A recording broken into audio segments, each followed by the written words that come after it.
Iowa Theme Park Podcast, Season 2, Episode 2.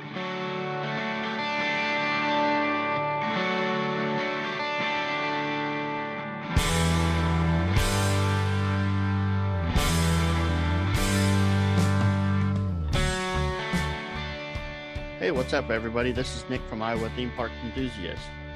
Today we have Jack Salisbury. And I am Connor. All right.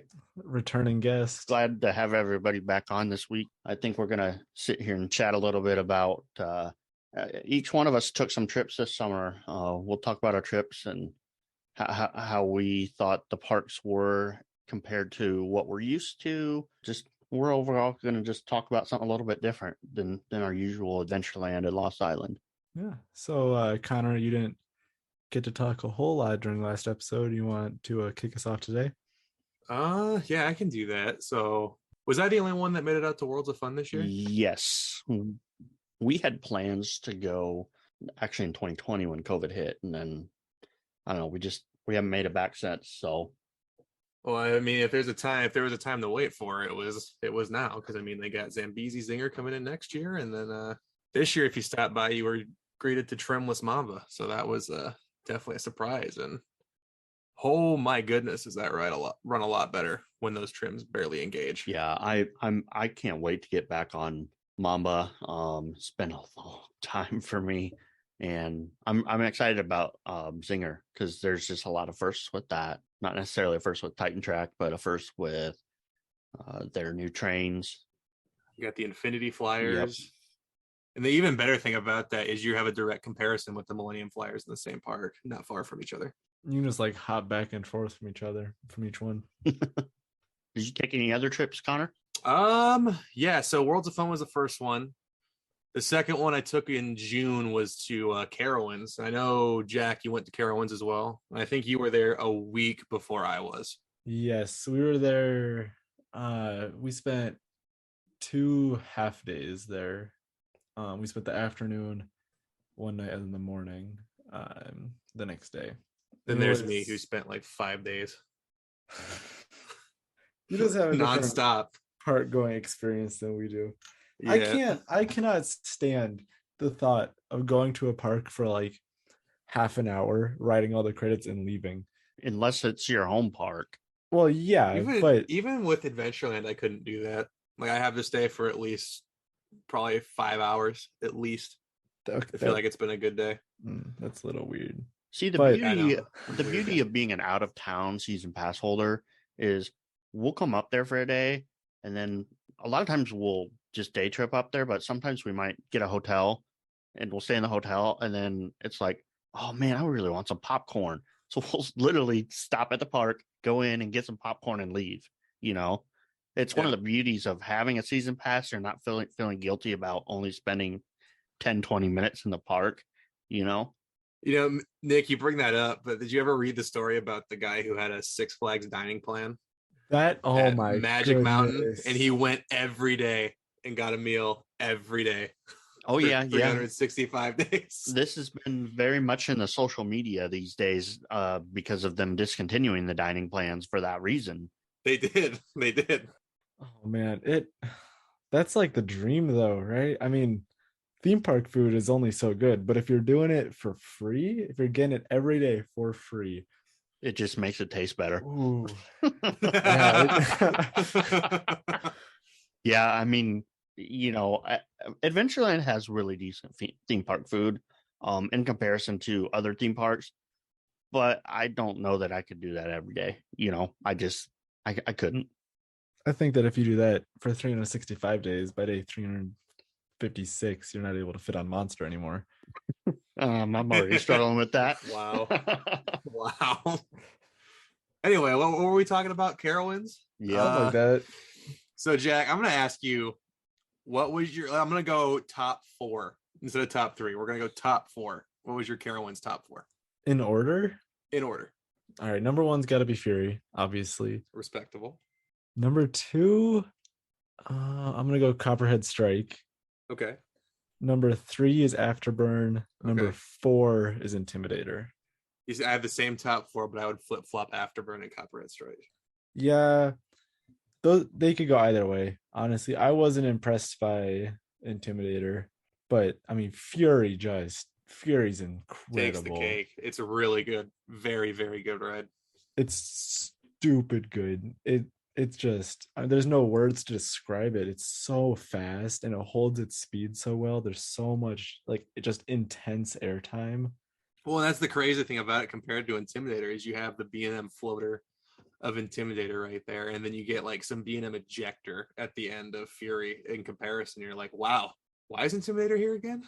Yeah, and it's like they complement each other in a very weird way. They do. It's just really weird. I get Intimidator was first. So I mean, I do like Intimidator more than Diamondback at Kings Island. That's just a personal opinion. Like I wouldn't say I was underwhelmed by Intimidator. I enjoyed it, but it wasn't. I mean, obviously, it's just outclassed and overshadowed by its younger brother right next to it. Yeah, I mean, but and that's the thing is Intimidator is not even a bad coaster. If you put that at any park within like a 300-mile radius of me, that's like the best coaster at that park by a long shot. Yeah, without doubt. And even at that park, it's number 4, and that's not even if you move that to Cedar Point, that's not even like top 5. Oh no, it's not even close. It's just nuts how nice some of these coasters are at some of these huge parks. Yeah. What did you think of Copperhead? Copperhead, I was really impressed by actually. I was always a guy who would kind of, go, oh, Mac is just kind of a discount Intamin. Mm-hmm. Then I mean, I got on Copperhead and I'm like, oh, okay. Because I mean, you always look at the POVs and you have like the slow launches where it just kind of meanders into that first element. And then when you actually ride it, there's some serious forces on Yeah, that ride that I did not expect to see coming. Like there's some good positives, there's hang time, there's ejector, there's a little bit of floater in there. It's just kind of all over the place. I loved Time Traveler. We did that a couple times in 2019, the year after it opened. And I loved it. So I was really excited for Copperhead, and it absolutely lived up to all the expectations that I had for it. It's just so much fun. I love compact coasters. I don't know why. I'm just a sucker for them. And that is almost the definition of a compact coaster. Oh, There's without so a much doubt. ride in such Without a a doubt. small It just area. packed into that small area. Sea Monster. Copperhead's on another level for Monster for as far as compactness goes. Really? I'd say Monster's on another, like in terms of just how compact the ride is, I'd say Monster's probably a little bit more compact than Copperhead is. The only thing, oh man, Copperhead stays so low to the ground though. Monster It has a does. It couple of does. high moments. Copperhead doesn't. It has the top hat and that's it. The rest of it's all so low to the ground, and it just, I mean, you look at it and you can't figure out where the track goes. Connor, was that it for your out of state park visits? Didn't you go to Cedar I've Point? got two more. I've got Cedar Point and I got Valley Fair was the most recent Okay. one. And I've actually done Valley Fair twice within the last month. Cedar Point is a bucket list vacation Oh, for me. you gotta get there. It literally so- has like so half good. of my bucket list coasters on it.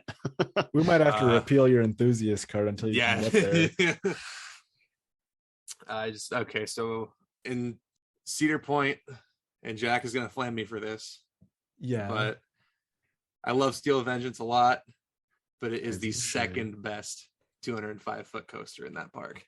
But Connor, there's only one other 205-foot There coaster, is and only it's one really other. bad.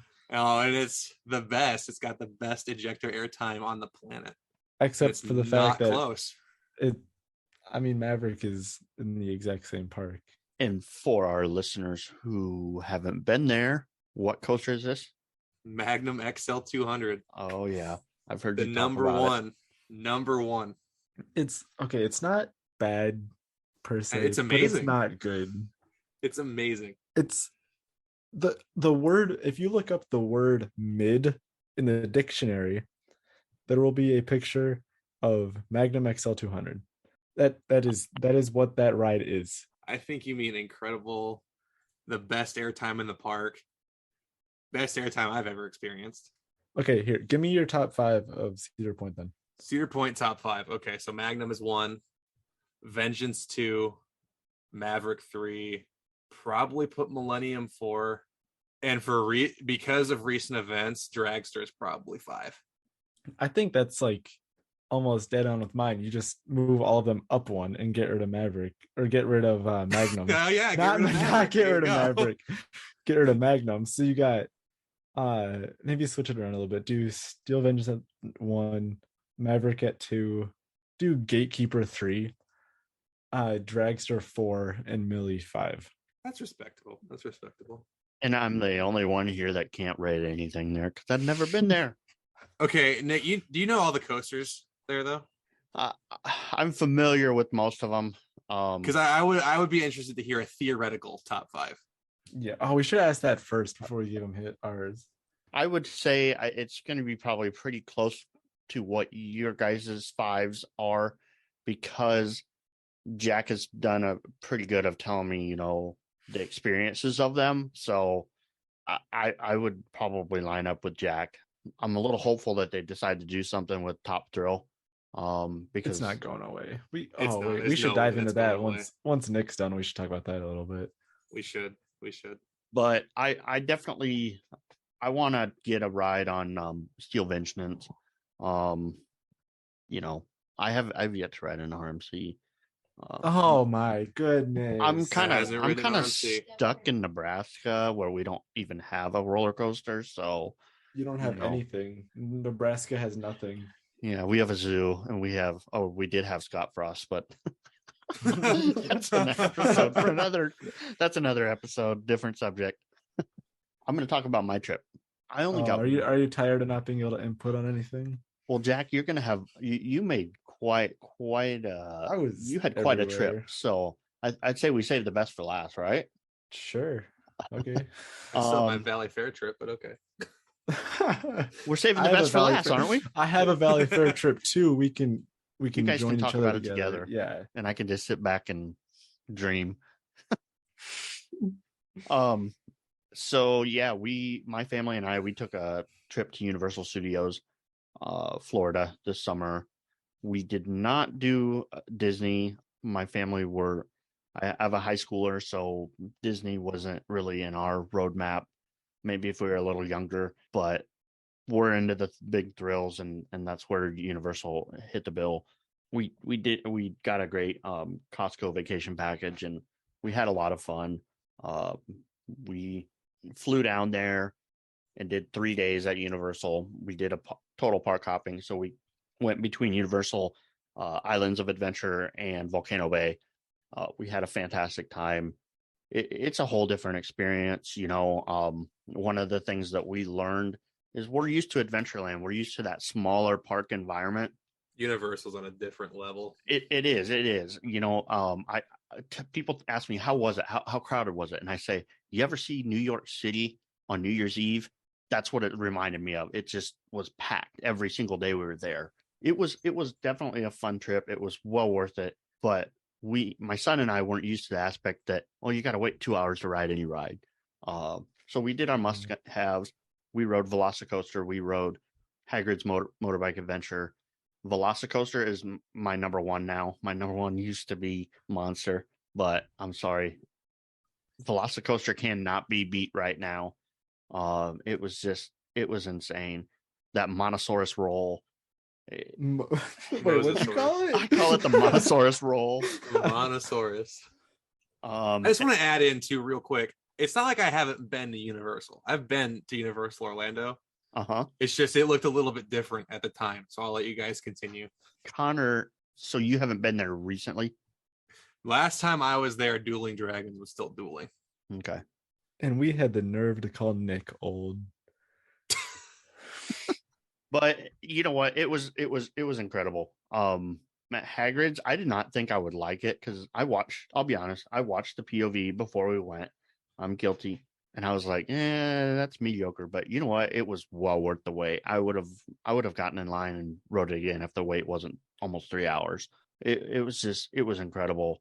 And that is, for those of you that may not know, Jack's gonna want to debate this one, but I'm going by what the facts on my research tell me. So it is the single-handedly most expensive coaster between theming and everything that went into it in the world at a $300 million investment.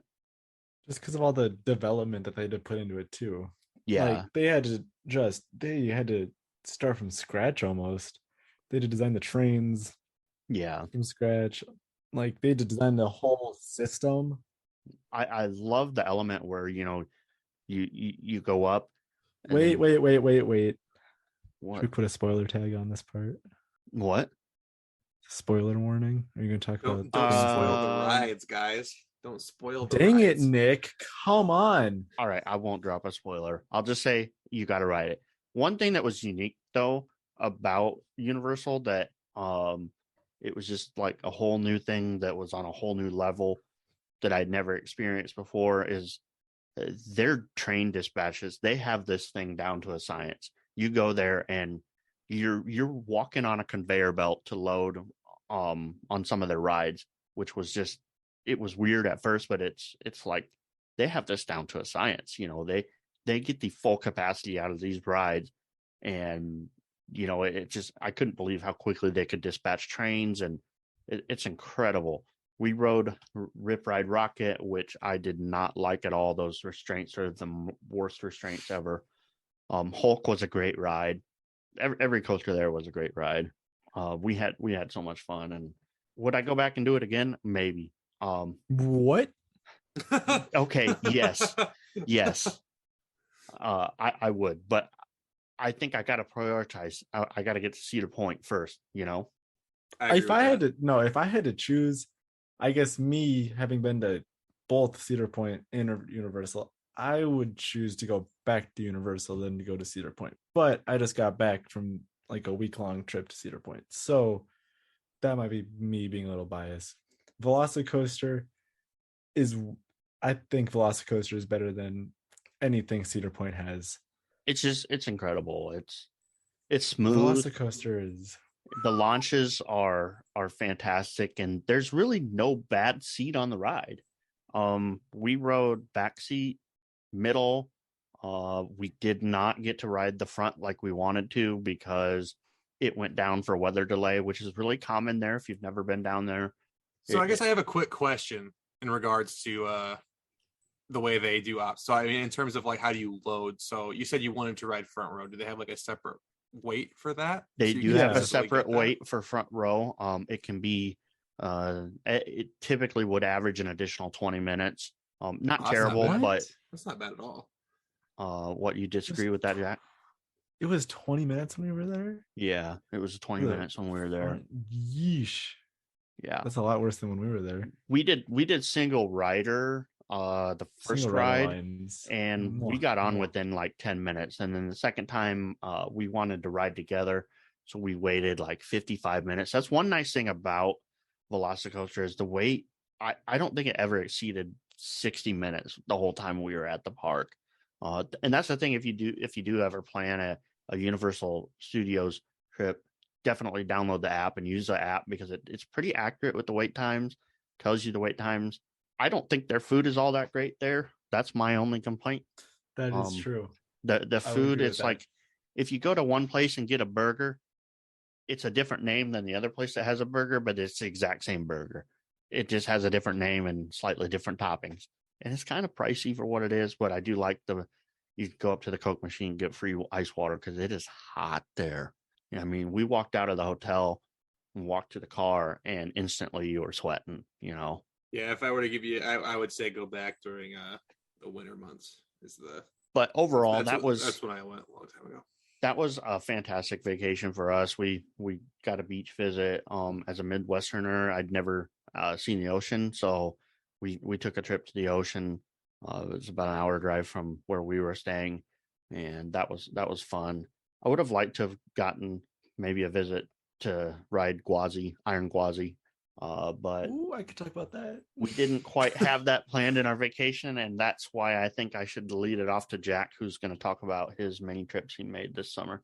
Boy, this year it really made me realize just how fortunate I am to get the chance to visit so many parks. Not just this year, but in past years. We had my dad and I, we both got Cedar Fair Platinum passes. So we were able to go to 4 Cedar Fair parks, a total of like 11 times. And we still might be making another trip down the road. So we started at Valley Fair. One of the first weekends they were open. Everything was open. We were there. The only thing we didn't get to do was Steel Venom because we didn't want to. You didn't want to do Steel Venom? What's the story there? I don't know. We just decided that we didn't. My dad's done it before. I haven't. I don't want to say that I'm scared of it. It's still just like one of the few coasters that like hanging. I don't like the holding brake. And the thought of like hitting the restraint like that. Oh, wait. Okay, so you've been to Six Flags Great America. Have you done V2? It was closed when we were there. So you haven't done it. You have not done an Impulse yet. I have not done an Impulse yet. Steel Venom, isn't that just another Impulse? Yes. So the first trip that we took to Cedar Point in 2019,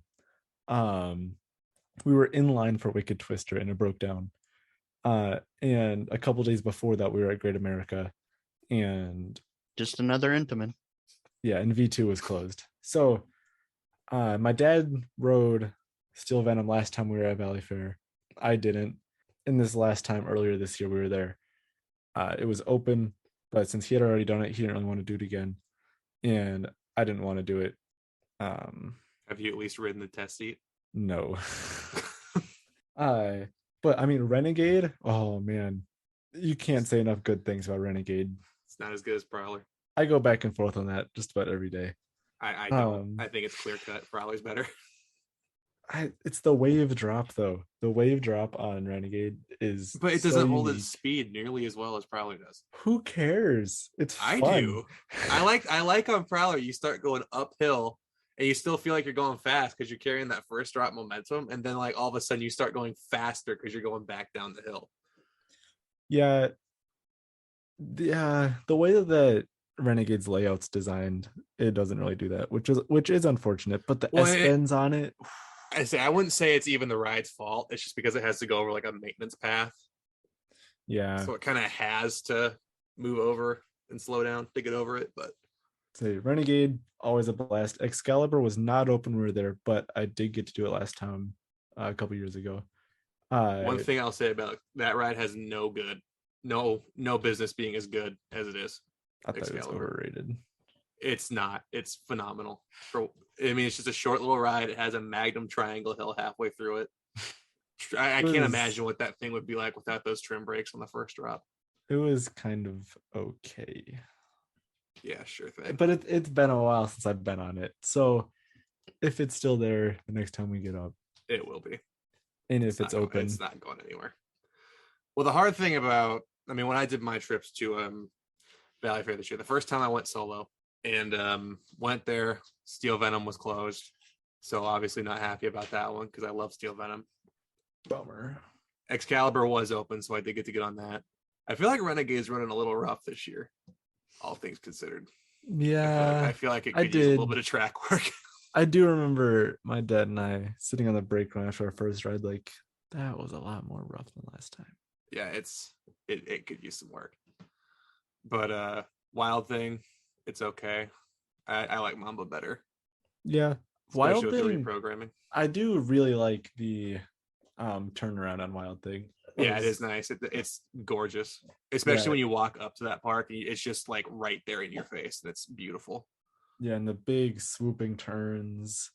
It's nice. I like that. So our second trip that we took, we went down to Carolina to go to Mount Airy, where Andy Griffith, the Andy Griffith show, was kind of like originated from. It's where Andy Griffith was born, and the town that Mayberry was kind of based off of. So we went down to see that, and on our way there, we stopped in Cincinnati, stayed the night at the Hampton Inn directly across the street from Kings Island, and we convinced my mom to let my dad and I go in for like 3 hours because of our platinum passes. We got the ERT, so we rode Orion 8 times, I want to say, before the park even opened.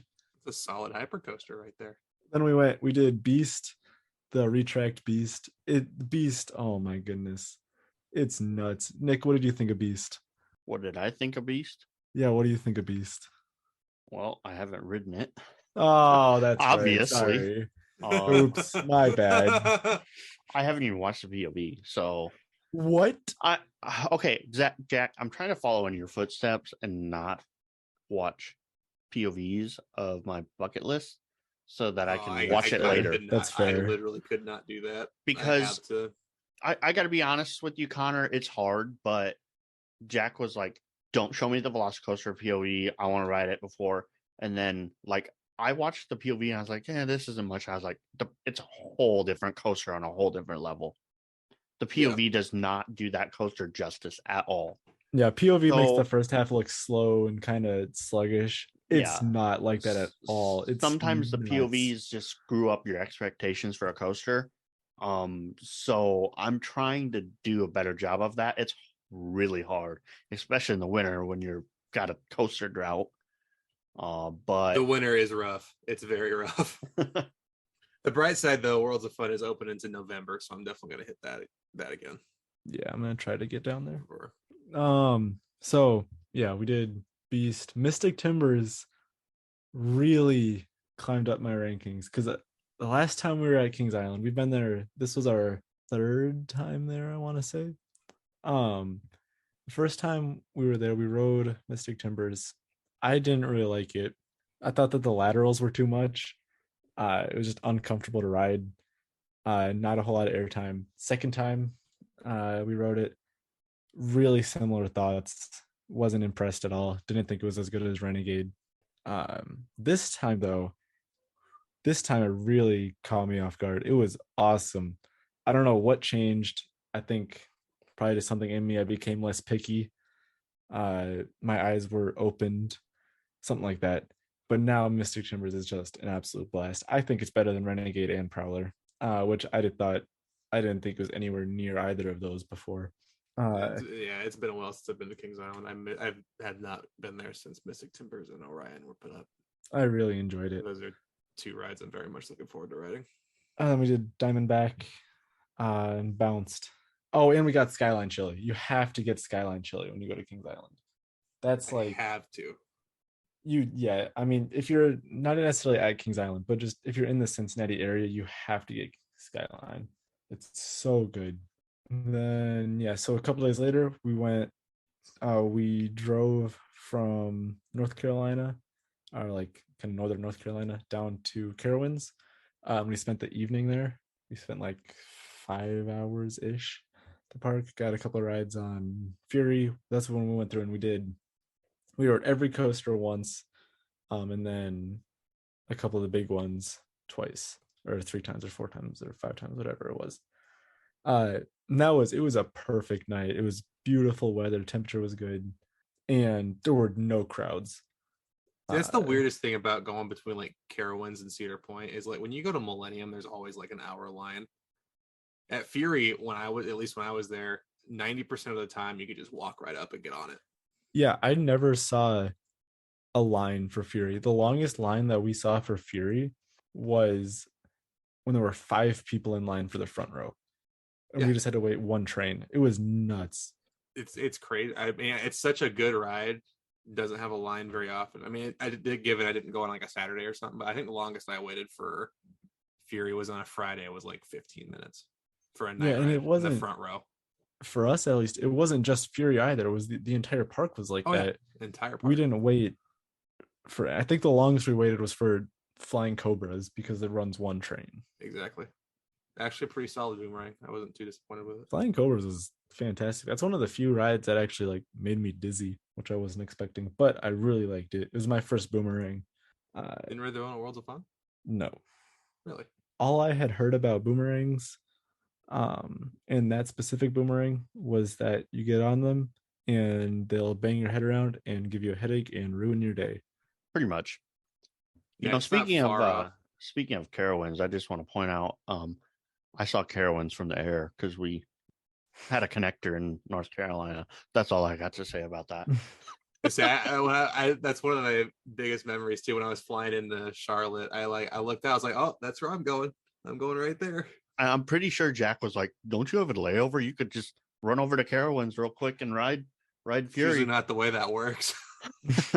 I wish. Just get in an Uber, go over. You pay $45 is a good price to pay for riding Fury twice. I think it's worth it. If it was at the Iowa State Fair, they set it up as a traveling fair coaster, and they asked me to pay $20 to ride it, I would. So I mean, Okay, speaking of $20 upcharge attractions, have you ever ridden a ripcord? I have not. I wanted to do the one at Cedar Point, but we ran out of time. So, Connor, you want to just go over a little bit of what you thought of Carowinds?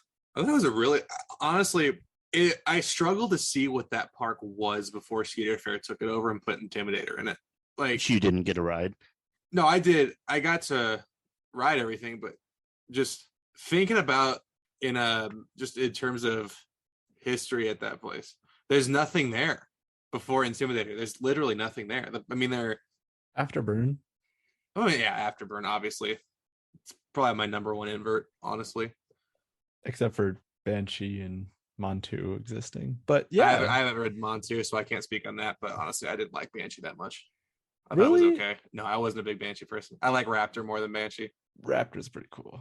Something about Whippy B&M just does it for me. Yeah, that I guess maybe that is kind of what I do like about Banshees. It's just so big.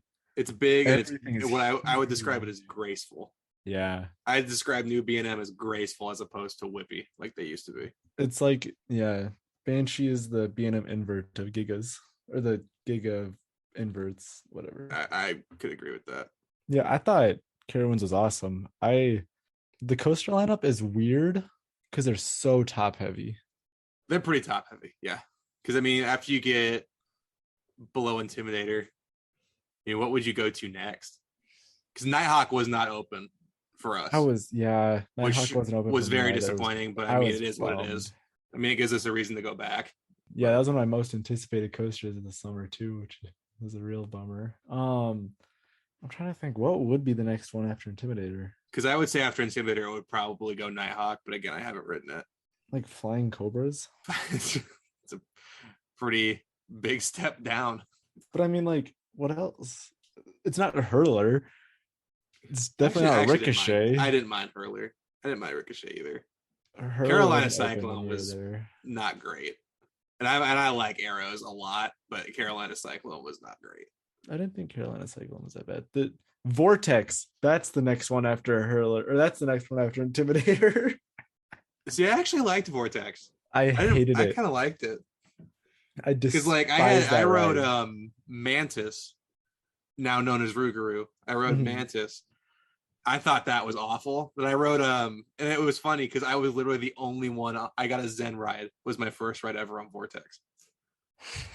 And I was like, I got back to the brakes. I'm like, that wasn't bad.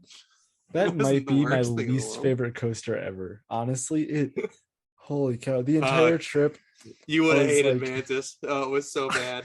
I was so excited to do Fury and to do Afterburn.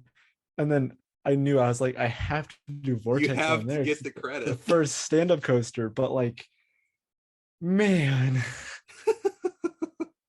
it absolutely did not impress in any way.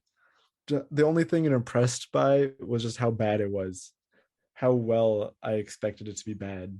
It was like, Can't even remember what would the next step down be. it's gotta be Flying Cobras. Probably could be Carolina Gold Rusher. That's a fun coaster.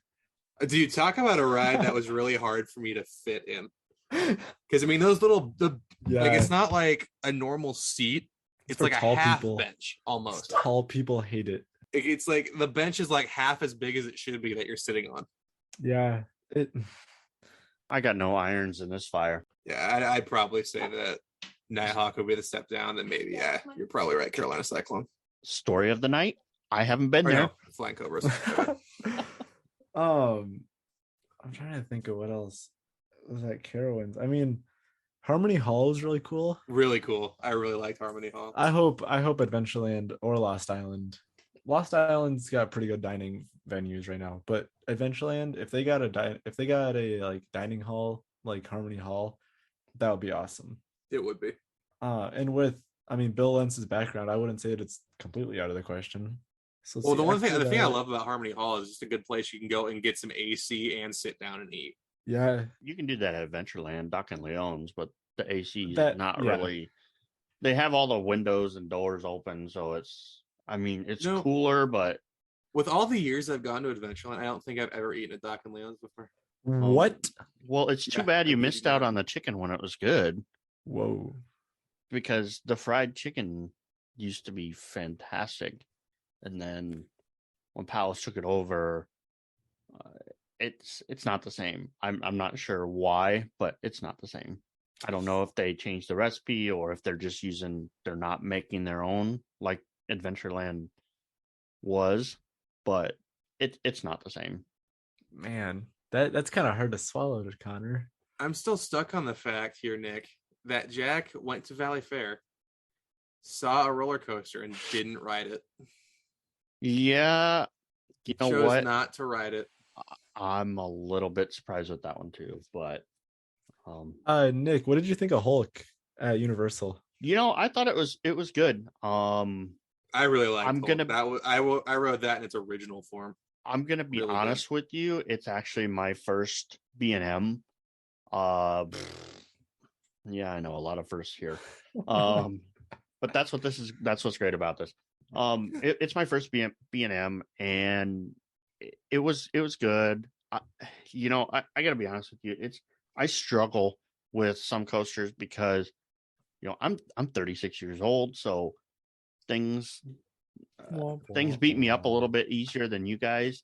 And when you ride things like Hagrid's Motorbike Adventure, Velocicoaster, Monster, you're used to that smooth ride, and I thought that Rip Ride Rocket and Hulk wasn't too terrible, but it was a little bit rough. Um, you guys might disagree, but maybe it's just my old back in talking. terms, let me ask you it this way. It's rough in terms of it's vibrating a lot when it's running, or just in terms of the transitions. You can feel Yes. the transitions. You can definitely feel the wheels. When you compare it to a coaster like Velocicoaster or Monster, it's a little bit rough. It was still a fantastic ride. I'd ride it again and again.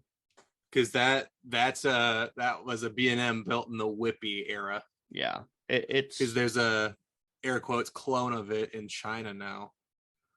It's still a great coaster. Transformer. Yeah, it's a Transformer. It's Transformers theme, but I mean, it has like the newer B&M shaping on all the inversions and stuff. And I forgot to mention too about my in our trip when we were at Volcano Bay. Volcano Bay was just fantastic. If you like the wave pool at Adventureland, even though it only runs on level 1 these days, you would be in love with the wave pool there. It's right under the huge volcano. They have a chant that you do, and the waves start back up, and the waves they're intense the closer to the volcano you get, and you can actually see the waves in motion on our TikTok, because I uploaded a video on our TikTok shortly after we were there for vacation, and it was definitely an experience. It's water park on a whole nother level. I mean, just one of the best water parks in the country. As a matter of fact, I was looking through the gold tickets a little bit ago, and they ranked number 4 of best water park of 2022. So Schlitterbahn in Texas took the number 1 spot. Theme of the night. I haven't been there, but I'm not a water park guy. My wife loves water parks. I'm not a water park guy, but I mean, I do like them. I do like it, especially on the hot days. I just like coasters more. Well, I gotta say that change of topic worked beautifully. After Carowinds, there was a air quotes dry spell for me in parks. Made it to Adventureland a couple times. That's when we made it to Lost Island. We talked about that in the last episode. And then our big trip, my dad and I, we went on a big trip this year. We went to 3 parks out east. We made it to Idlewild in was it it's in Pennsylvania, Ligonier, I think. Kennywood. Ligonier, Pennsylvania. You went to Kennywood too, didn't you? Yeah, I'm getting to it.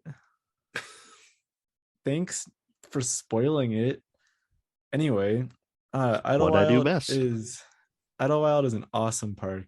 Uh, it is a lot more of a kids park, but it's a beautiful setting. I mean, it's almost like you're in a state park. Everything they've got a similar ordinance to what Alton Towers has, where they can't build over the tree line. So everything is like low to the ground. It's a really old park, so they've got a lot of classic rides and attractions there. And it's set up kind of weirdly where there's no front gate, but you pay for a wristband at the entrance. It's not pay per ride. You pay at the parking booths for a wristband and you can enter in. You can park wherever you want. There's a bunch of parking lots all around the park.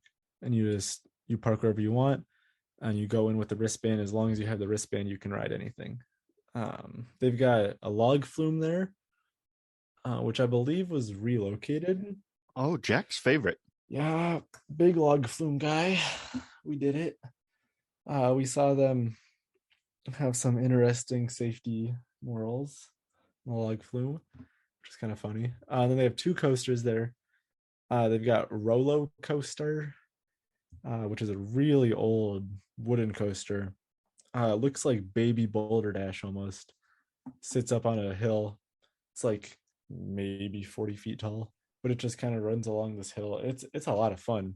It used to run old, shoot, now I can't remember the name of the train, but it had older trains that were original to it until last year. They started a renovation on it, and now it runs single row PTC trains. It's just which so are- bizarre to think They're about. so weird. And the main downfall of those uh, is that they're a lot heavier than the old trains were. So there's a 265-pound capacity per row. So a lot of times, even though I think there were 5 rows on the train, a lot of times instead of getting 10 people on, you would only get 5. So it's a kids park, but the line moved real slow. Still a lot of fun. It was an old coaster. The operating system on it hasn't been updated yet. I believe that's the next phase of their renovation on it. So it still has the old station brakes, these huge levers in the station that the attendants have to operate. That was a lot of fun to just watch and learn from. The other coaster in the park is Mad Mouse, I believe it's called, or Wild Mouse. The only Vekoma Wild Mouse. Yes, it's the only Vekoma Wild Mouse. It was built for Wiener Prater, I don't know, in like the 80s, and it operated there for a little bit. Got moved to Alton Towers. It operated there for a pretty good run, not sure how many years, and it ended up sitting abandoned in a lot for a little bit, and it ended up being bought by Idlewild, moved over without the kind of signature tunnel over the lift. So now it's just very unique. The tunnel or the lift is at an angle. The tunnel or the lift is banked to the right at like a 15-degree angle, which is quite weird. Next we moved on to Kennywood the next day. Kenny was a fantastic park. Steel Curtains, a lot of fun. Steel Phantom is a lot of fun. All of the old wooden coasters are old, very fun. We got Potato Patch Fries. They were great. And then, of course, we spent... Palace, if you're listening, bring the Potato Patch Fries to Adventureland. Yes. Both Idlewild and Kennywood are both Palace parks. So, yeah. Potato Patch Fries. If you want to bring them to Adventureland, we probably won't stop you. And we spent the next week or so at Cedar Point and just kind of in the surrounding area. We went to Kelly's Island, a state park near Cedar Point. I think we talked about Cedar Point a little bit at the beginning of this episode. A little bit. Yeah. I mean, that park is just so much fun. Has the best roller coaster in the world. You're right.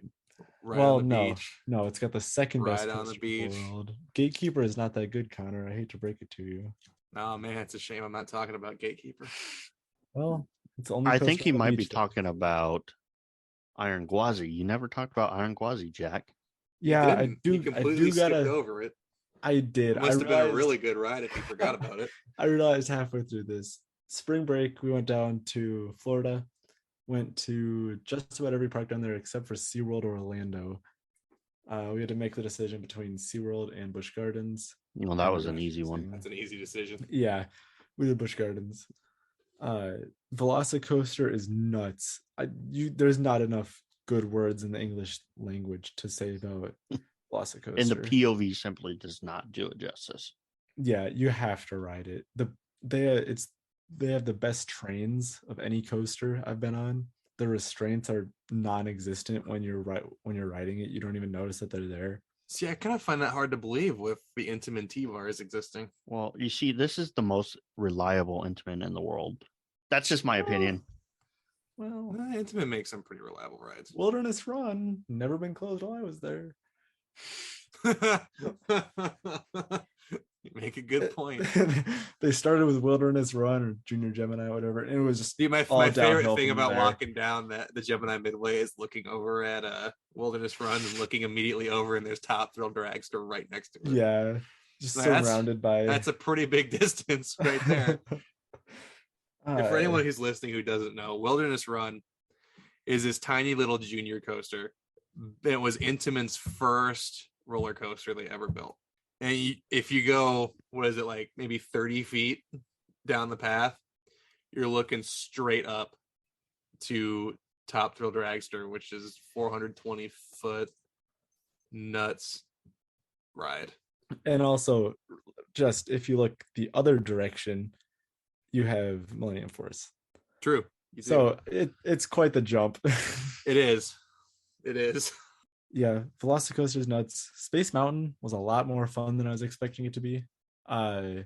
Slinky Dog Dash, man, that's a fun coaster. My buddy and I, we waited like 2 hours for it because we didn't have anything better to do. It was just It's a mock absolute rides blast. coaster, right? Intamin. Was it Intamin? Yeah, it's just kind of a dumb little kiddie coaster, but it's so much fun. That's what we wanted in a coaster. We didn't do Rise of the Resistance. Didn't have time. We did do Smuggler's Run though. You're talking about the Slinky Dog Dash at Disney, right? Yeah. Hollywood Studios? Is that mock? That is mock rides, sir. Wow. I didn't know that. Okay. That makes sense, I guess. Good to know. Yeah, didn't get done or didn't do Rise of the Resistance. We did do Rock and Roller Coaster. That's pretty fun.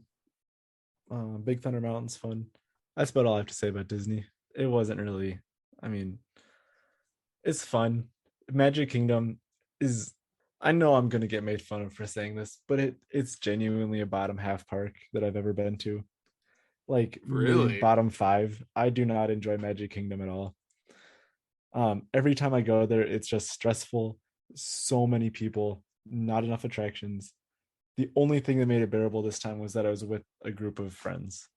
Otherwise, I mean, every time I go, it's just not that great.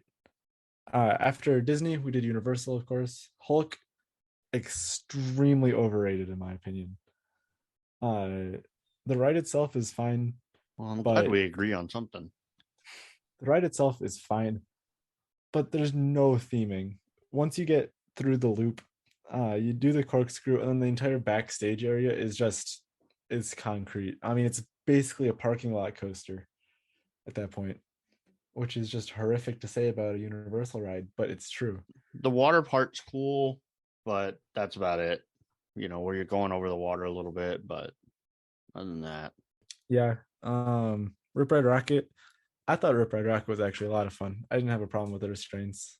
Nick, which song did you listen to? you're asking me to remember something from 4 months ago. Oh my goodness, I forgot. You were old. I really don't. I honestly don't remember. I think I couldn't get besides the discomfort of the restraints. I think part of the problem is because they go a little bit over your chest, and I'm large up there. It was it was uncomfortable for me the whole ride. I couldn't wait to get off. Oh, that's right. That's what I was gonna say. We were at Disney about 3 weeks before Cosmic Rewind opened, which I was really mad about. That ride looks like a lot of fun. That's one that I'm trying to get no spoilers on because I know I'm gonna be back in a couple years. I listened to The Devil Went Down to Georgia on Rip Ride Rocket. Might have made the difference. It's a fun song to listen on that ride. The turnaround on it's really weird, but I enjoyed it. And yeah, then the last major park that I visited this year, Busch Gardens, Tampa Bay. Beautiful park. It's gorgeous. Iron Gwazi. I think that it was very okay. It was good for what's there, but it's just so short. And it kind of suffers from the same thing that Lightning Rod does, that it's got a good track length in feet, but it's so fast that it runs through that track length so quickly. It's a short ride. I didn't watch the point of view for that one before I did it, so maybe if I had, that would have kind of limited that expectation. But I was also, I mean, the comparison you always hear is to Steel Vengeance, so that's what I was expecting, was a Steel Vengeance level ride, and it's just not that. It's just not as good. It's because it's going to be very hard for any RMC to match Steel Vengeance just because of how long Steel Vengeance is. Exactly. And for what's there, I think that Iron Gwazi is better than Steel Vengeance's first half, but Steel Vengeance has a second half. And that's the difference for me. The death roll is nuts. I really like it. The wave turn over the station is a lot of fun, and that like weird overbank thing between them is cool. But everything after the stall is just kind of meandering. There's a couple of helixes and then like one pop of airtime, if I remember right. But you hit the brakes with so much speed. It's so disappointing. Shikra is a lot of fun. I'm trying to remember other stuff from that park. Shikra is a lot of fun. Montu is a blast. Cheetah Hunt, I had high expectations for it, and it met them. It met the expectations. I thought that was a fun ride. Kumba, of course, oldie but a goodie. Hard to do wrong with that. Hopefully it stays. I know for a while there were rumors that it's on its way out. Yeah, I really want to be able to hit that. It's really intense, and I love it. What I've heard. Cobra's Curse was like unexpectedly fun. It's a nice. It's kind of a weird looking little ride. Okay. All right. So I think we can all agree we all took some great trips in 2022.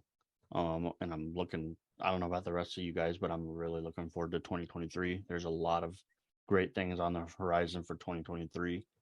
Try to make it out to California. Get Great America, California's Great America, before it closes out. For sure. Burns for down. Sure. Anyway, that is all the time we have tonight.